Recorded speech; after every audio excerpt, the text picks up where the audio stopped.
Welcome back to the Manor Entropians. Julian McBain here, and today we are doing a 200 ped hunt at Royal Club.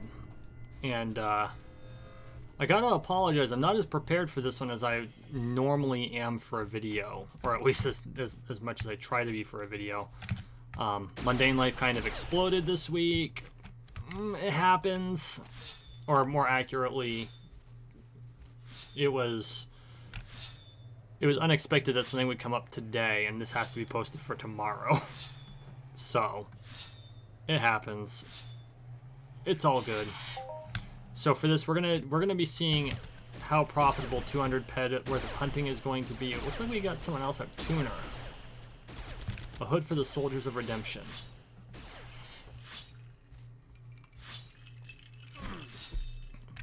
One mob, they get a frickin' global. Look at that. Good for them.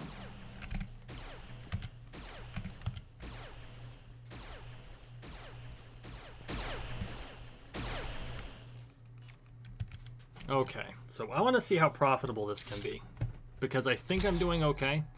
And of course, I'm mostly trying to barrel through the Berry Clit challenge up to level 20 or rank 26. That's my primary goal in being out here so much.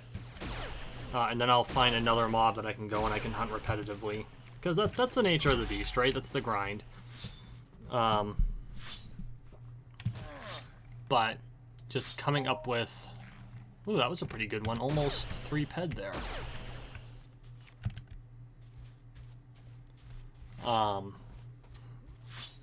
Unfortunately, due to life, I was not able to come up with the necessary material for a tutorial or anything like that. And that's something I'm going to have to kind of figure out what my plan is, because I went through a period where I didn't have anything for a vlog, and now I'm overflowing with things to vlog. And not a whole lot of things to tutorialize, because I am, well, frankly, most of the good stuff is done by, you know, it's been done before. But I guess one of the things I can do is just talk a little bit about, as I do this 200 ped run, technique for doing melee hunting. Because I've gotten PMs and I've gotten questions about, you know, the best manner in which to do melee hunting. Did they die? Huh. And so the basic part of it is, there are some things you really need to do to prep for a melee hunt. And I'm not talking like a low level, but if you're doing it at level, right? Because you're going to take more damage if you're hunting what you really should hunt. And the first thing, of course, is the appropriate set of armor for what you're hunting. And for melee hunters, you're going to end up with a broader spectrum, I think, of armor than you might as a rifle hunter, because you're inevitably going to take more hits. And so, knowing what you're fighting and knowing what kind of damage they do, or figuring out what kind of damage they do, is an extremely useful tool, because they're going to be hitting you a whole lot more. Plates would help. I don't use plates. I want to use plates. It's on my shopping list. I just haven't... I have a hard time dedicating ped to plates when, you know, it buys more deeds and shares. So, that's my fault. I know I need plates, and I have just been cheap.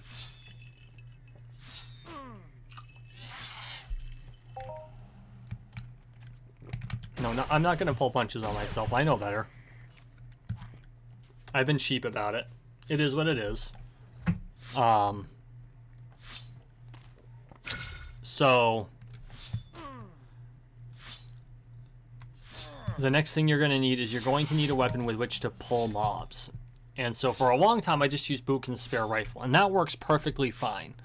It's not going to do any real damage to mobs once you get beyond a certain level, but it pulls them to you so you're not pulling a large collection of them at once. And it's not perfect, because respawns are a thing that exist, but it's a hell of a lot better than, like, you see that herd there, all those berry clad. If I tried walking into that pack of berry clad, they would all mob at me all at the same time. And you've seen it happen in my videos on Sharp Talon, or what is it, Sharp Claw Ridge or Sharp Talon Ridge? Gotta find the right key here.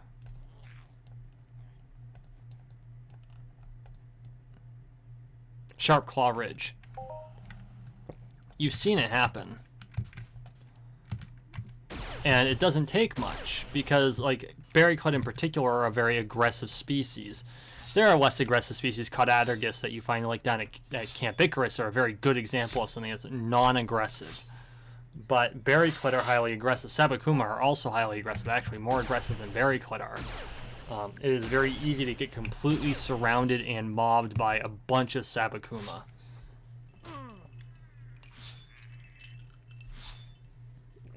Okay, so you've got your weapon to pull mobs with, and you've got your main weapon, which is either a long blade or a short blade. And I have always focused on the long blades. I am doing some work with short blades. There have been videos of me using short blades, and I am going to be continuing to attempt to raise that level. Like when we go to after I'm done with berryclad, I'm going to be going back to doing curbs, I think, and that's all going to be short blade work to level up my short blade skill, because each weapon has its own focus. And from what I can tell, long blades focus on the hit skills, short blades focus on the damage skills. And so by balancing out the abilities in those two weapons, I will be much better at using both. Which is kind of ironic, really, because when I fence, I use both a rapier and a dagger. And a rapier, by definition in this game, would be classified as a long blade. And a dagger, of course, is a short blade. And so even though the rapier is technically a one-handed weapon, it's longer. The average rapier is the same length, if not longer, than your average longsword. Because the blade length isn't what they're referring to when they're referring to a longsword or a short sword. It's the width. It's actually the length of the hilt. And I've two-hand wielded my rapier in the right conditions, and I've done things like half swording, which is where you put your hand on the blade. Yes, that is a thing that was actually legitimately done in sword fighting, and it's extremely powerful. And so I'm trying to get the hang of it. I'm not as good as I should be. I have a friend who is ridiculously good at it, and it's kind of embarrassing when he stabs me that way, because it's like, oh, I have a dagger and I had no chance to use it because you just stabbed me in the face with your sword at close range. Shit. So, but no, half swording is a legitimate thing. The long blade versus short blade. So sorry, I kind of went off on a tangent there. That's what happens when you tend to tangent like I do. But when I go to after the curbs, I'm going to be switching to short blades. I'm going to be working primarily with knives and trying to raise the skills necessary to make my longsword skills better. Because I can just do the longsword skills, and that'll be fine. It'll do all the work I need it to, but realistically, if I want to be the best melee fighter, if I want to be the best fighter I can be, I need to be good at all of the things. And that's as true in real life as it is in a game. Because I primarily fight sword and dagger, but you really need to be good without having anything in your offhand, just fighting single sword. And so I make it a point to make sure that I fight single sword in almost every practice, if not every practice that I fight in, because I need to work on honing those skills, because I know there's a gap there.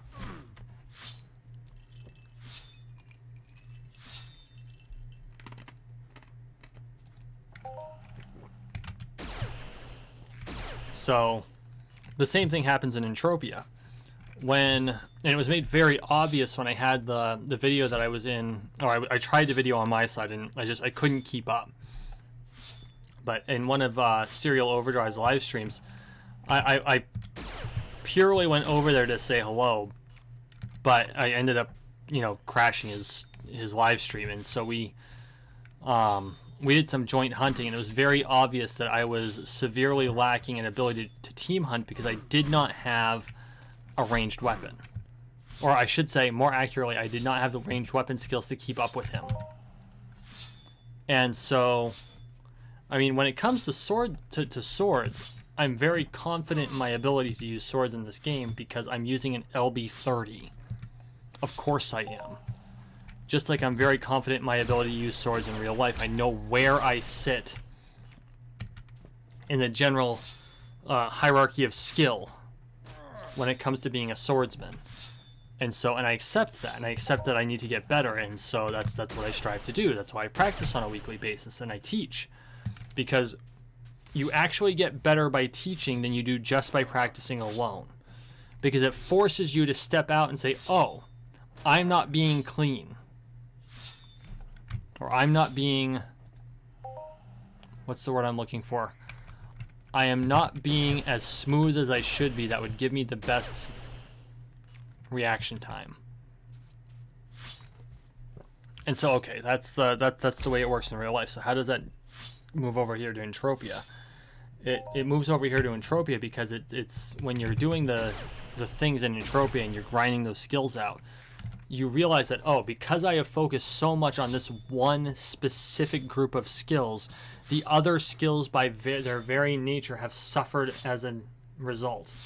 And therefore, because they have suffered as a result, I need to be able to refocus for a little bit and do work to ensure that the other skills can make the core skills I have built up much better. And that's how crafting skills are built up, because you can craft 10 million explosive projectiles, but at the same time, if you are not able to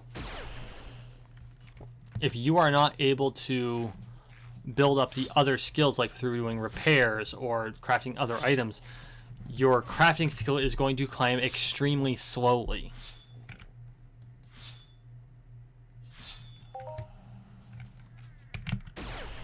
Or you might suffer in other ways, like before I was using an LB20 or an LR20, I wasn't able to really team hunt. And an LR20 is still fairly limited, but it's a respectable amount of ranged power.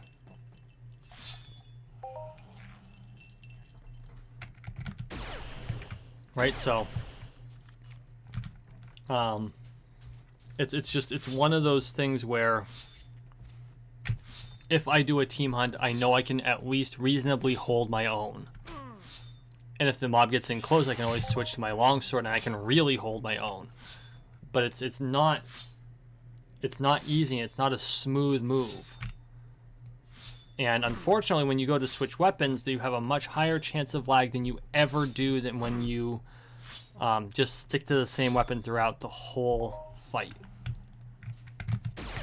And this is something I really noticed inside of the Mayhem arenas, right? Because in Mayhem, that's how they... Wow. Oh, okay, that makes more sense. They, the arena itself, it tends to lend itself to being... at least in Halloween Mayhem this year, there was a lot of lag inside of it. And it was because so many people are doing the thing at the same time. And because it's all instanced the way it's instanced, they can't combine the computing resources like they can for like the general overworld. Because it's not difficult the way that they have outlined Entropia Universe to make it so that no server becomes too... As a general rule, no server becomes too congested at a single time. They've been very smart to kind of spread out the events as best they can, but with something like Mayhem, it's not easy to do effectively. And so they do their best, but there are going to be peak times, like in the evenings in your big population centers, like the east coast of the U.S. and the west coast of the U.S. and Sweden and Russia. Russia has a huge player base inside of Entropia Universe. In fact, I would be surprised if roughly 60% of the total player base in Entropia was split between the United States and Russia. It would surprise me if that was not the case.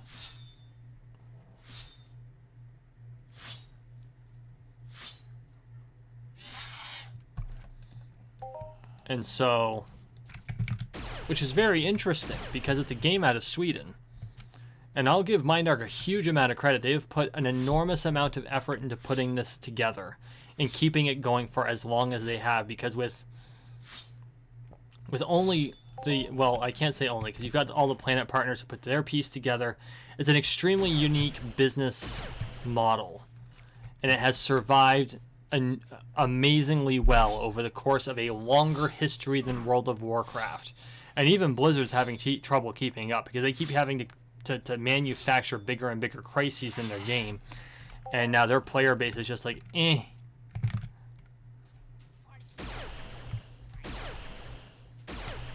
And so Mindark has done a very good job of maintaining the interest of its player base, even though there is a certain amount of turnover in the player base.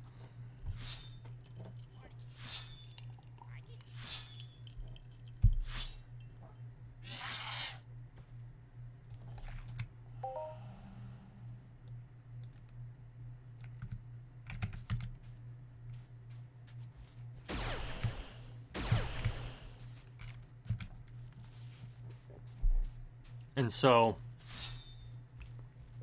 okay, we've got this amazing engine. We've got the skills that we need in order to be the most effective player that we can be, the most effective avatar in this world that we live in for several hours a day. And for some of us, it's something that we only play once a week or a couple times a month. But for some of us, this is like a daily experience, and we constantly try to build up to make ourselves better inside the game. And so that's a very important thing to think about, is that there are players who their lives kind of they don't revolve around Entropia because we all have to have jobs, but for some of us, I mean, this is a big part of our lives. Obviously, this is a big part of my life. I produce 3 videos a week in this game. And don't think for a second that's the only time that I play. Actually, since Mayhem, I've been playing a lot more. I did take a break before Mayhem because I knew I would have to force myself to play 15 straight hours. And so I knew this was going to be a very busy time of year. So for the summer, I took a lot of time off from Entropia Universe. Not that I took all the time off, but I did take a lot of time off. And I focused on other things so that when I came back, I was more fresh. I was really enthusiastic to get into the game. To the point where I even ran out of things to say when it came to doing vlogs. And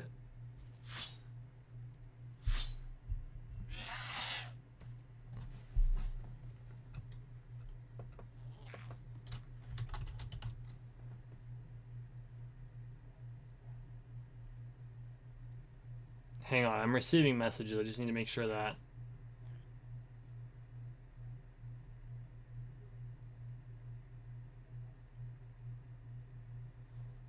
Okay. Things I can deal with later. I just need to make sure there was no emergencies. Lost my train of thought. So okay, getting back to being a melee player. So you've got your armor and you've got your weapon. You've got a weapon with which to pull other mobs. And you understand that there is an ability to you're going to be growing your skills across a broader landscape, which is good. You should be. The other thing you need is some sort of healing ability.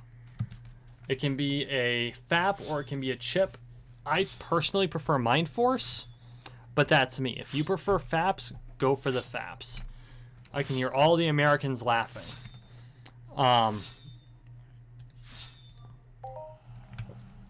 But pick a healing item because you're going to have to heal. If you want to do any sort of time efficient hunting, you're going to have to heal, because I spent several months doing no heal melee hunting, where I'd fight a mob and then I just back off and wait for the mob to, or wait for my health to come back up, and then I would go hunting again. And there's just a ridiculous amount of downtime, and it's not beneficial to anyone. Grind out those healing skills, because I think that is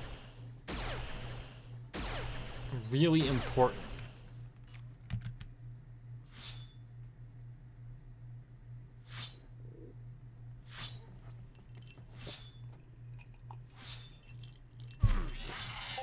Now, as time has gone on, I have moved to integrating lifesteal amps into my weapons, which helps to reduce the amount that I need that healing chip.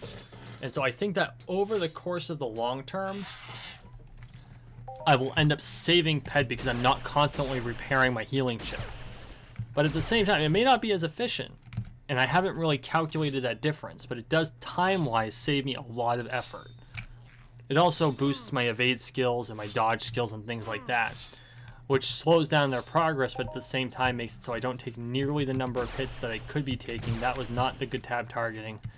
Tab targeting is your biggest enemy in this deal, by the way. It is the biggest difference is that I'm far more time efficient than I could be, than I would otherwise be.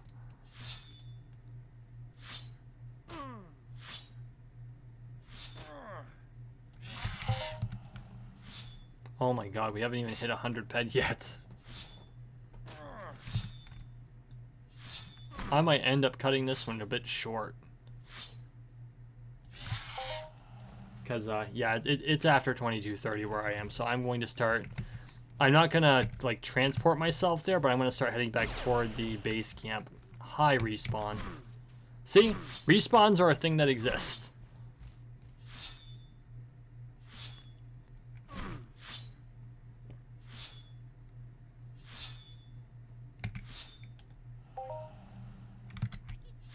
Here we go.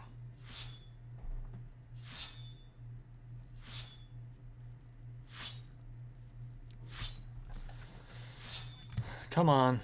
There we go. See, this is another endemic issue to being a melee player. There are going to be times where it's just like, okay, mob, mob, mob, mob. And now run. I half expected them to come after me. And that is another issue with being a melee player. You never know the actual aggro range of the enemy that you are going to end up being fighting unless you have a lot of experience. But, I mean, I've been fighting berry cleds. I've been hunting berry cleds pretty much from the time I was super new. Hunting the ones down up in Corinth. Up here. And it doesn't mean that I necessarily know, because each level of mob has its own aggro range, and they're not necessarily the same.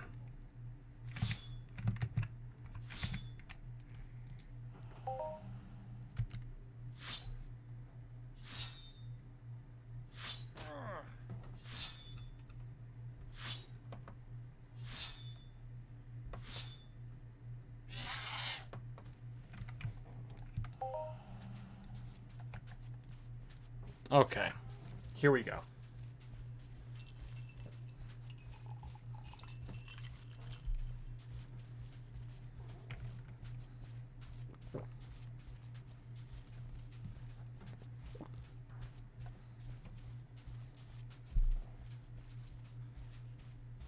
And then we will do a count. I almost made 100 ped. I thought it was going to be a 200 ped run. I do apologize. Oh, I see. Now I get the skill boost. No, it's just a pet skill boost anyway. Okay, so this turned into basically a 100 ped run. I'm sorry it wasn't longer. I started this far later than I planned. Let's look at what we have for materials. 8635. So this is definitely a loss. How much ammo do I have left? It would be 9804. So my raw return is 184.39 out of 200. And of course I didn't go through the majority of it, but... Or I didn't go through half of it, but it's there. So let's turn around and look at the repair bill.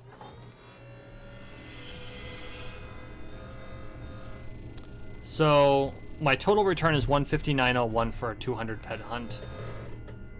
Understanding that was actually a 100 ped hunt, but you know why I did it that way. Not a great return. I basically lost half of my revenue. That's okay. That's bound to happen. Could have been better. Definitely could have been better, but it is what it is. So thank you for watching. Thank you for listening. Please like, share, and subscribe down below. We are on the road to 13 million subscribers, one subscription at a time, so make sure you subscribe. Guys, I really appreciate all the support. You all have a wonderful evening.